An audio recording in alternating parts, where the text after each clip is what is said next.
এই যে সর্ষে, নারকোল, কাঁচা লঙ্কা একসাথে বাটা হচ্ছে। এই যে আমার মা আজকে একটা স্পেশাল জিনিস রান্না হচ্ছে। তাহলে নমস্কার বন্ধুরা, আজকে একটা নতুন ছোট্ট ব্লগ নিয়ে হাজির হয়েছি। সাথে থাকুন, দেখবেন মা আজকে কি রান্না করে। আমার মায়ের বাড়িতে আজকে আমার ছুটি, সেই জন্য সকাল সকাল হাজির হয়ে গেছি মায়ের বাড়িতে। মায়ের হাতে স্পেশাল ডিশ খাবো, তারাও তোমাদের দেখাচ্ছি মা কি রান্না করছে। বন্ধুরা দেখা যাক মা আজকে কি রান্না করছে। দেখো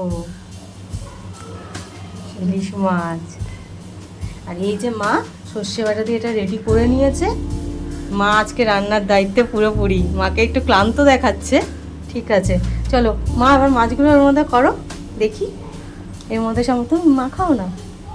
এই যে আমাদের ইলিশ মাছ রেডি, এবার শুধু খাওয়ার পাল। এটা আমাকে মা খেতে দিয়েছে, এটা হচ্ছে আমার থালা।